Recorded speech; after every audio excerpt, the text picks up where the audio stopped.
धर्मपत्नी के बार बार कहने पर सुदामा न चाहते हुए अपने बचपन के मित्र कृष्ण से मिलने चला। द्वारकाधीश के महलों के अंदर जाने का प्रयास किया तो द्वारपालों ने रोका।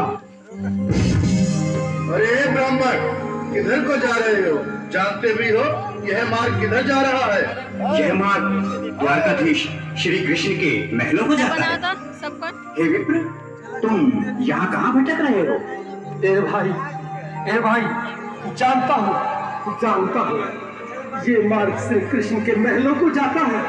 मैं उनसे ही मिलने आया हूँ भाई। यह भी घूम रही द्वारकाधीश से मिलने का यह कौन सा समय है? महाराज अभी दरबार में नहीं है। अरे पंडित जी, श्री कृष्ण अपने महल के शयन कक्ष में आराम कर रहे हैं।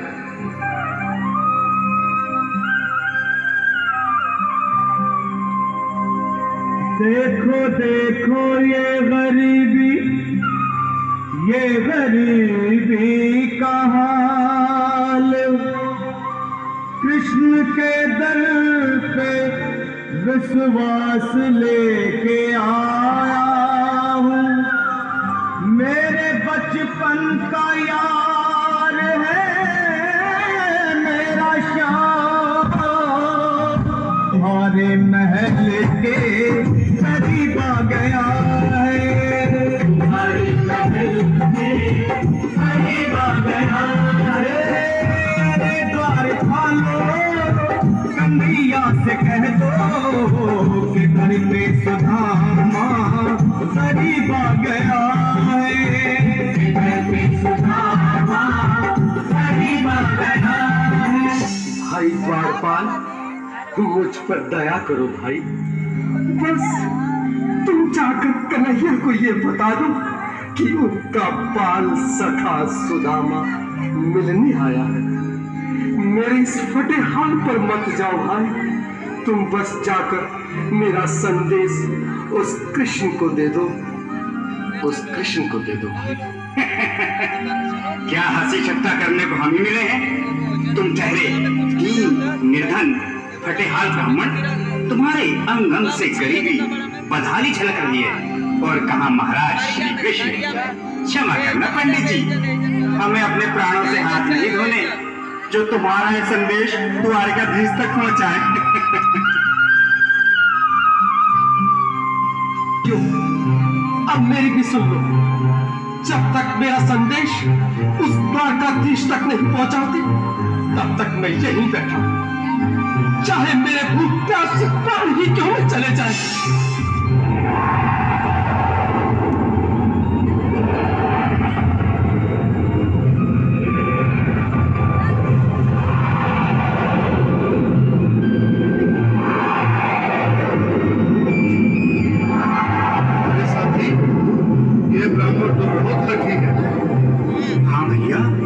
सुबह से शाम होने को है, पर ये यहाँ से जाने का नाम ही नहीं ले रहा।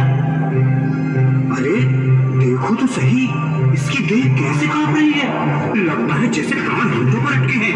भगवान न करे अगर ब्राह्मण ने यही प्राण त्याग दिए तो, और अगर ये सच में द्वारकाधीश का मित्र हो तो क्या होगा भैया? सही कहते हो। अगर ब्राह्मण हत्या का पाप लग गया तो पीढ़ियां नरक भोगेगी। अगर महाराज का मित्र हुआ तो मृत्यु दंड का भय है। अपनी आने वाली पीढ़ियों को नरक में डालने से तो शादी ऐसे करो, तुम जाओ भैया। तुम जाओ भैया, तुम उम्र में बड़े ठहरे, मेरी बात को समझो, तुम ही जाओ। देखो भाई, मैं ठहरा बाल बच्चेदार परिवार वाला, मेरे बूढ़े माँ बाप हैं, तुम ठहरे कुंवारे अकेले। अच्छा, मैं ही जाता हूँ। बिल्कुल थोड़ा सा रास्ता दे दे, बिल्कुल बीच में ही। आज भी लीलाधारी के चेहरे पर मुस्कान है, लगता है जरूर कोई नई लीला रचने वाले हैं। द्वारकाधीश की जय हो। कहो द्वारपाल, इस समय कैसे आना हुआ? महाराज क्षमा चाहता हूँ, पर कारण ही कुछ ऐसा है। द्वार पर एक ब्राह्मण स्वयं को रुक क्यों गए? आगे बोलो। द्वार पर एक गरीब ब्राह्मण स्वयं को आपका मित्र बताता है, आपसे मिलना चाहता है। अपना नाम सुदामा बताता है। सुदामा? क्या कहा? सुदामा? मेरा बाल सखा सुदामा? मेरी बचपन का मित्र सुदामा? सुदामा, मेरा मित्र सुदामा। नाथ, नाथ, अस्त्र संभाले, चरण पादुका तो पहन ले। स्वामी, स्वामी, स्वामी, स्वामी, स्वामी। सुनते ही दौड़े चले आए मोहन, लगाया गले से सुदामा के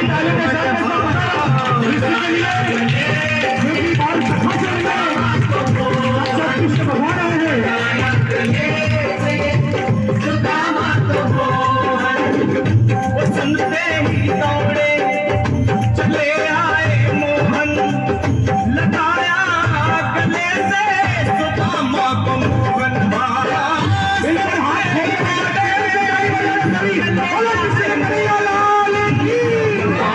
गले से सुदामा को मोहन लगाया गले से सुदामा को हुआ रुक्मणी को बहुत ही अचंभा, हुआ रुक्मणी को बहुत ही अचंभा।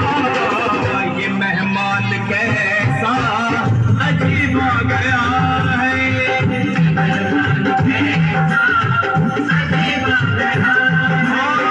हुआ रुक्मणी को बहुत ही अचंभा।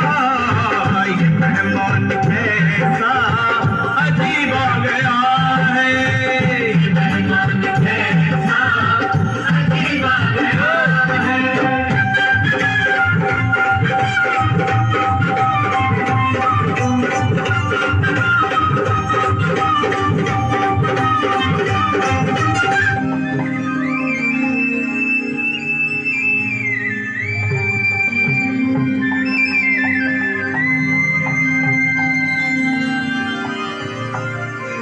आओ सुदामा, आओ, चले आओ। इस महल को अपना ही समझो। मेरे बाल सखा, शर्माना कैसा? चले आओ। रुक्मणी, रुक्मणी, मेरे मित्र के स्वागत की तैयारी करो। घबराओ मत। सुदामा, सिंहासन पर बैठो। नहीं नहीं, मैं आपके सिंहासन पर कभी नहीं महाराज। ये पाप मुझसे न होगा।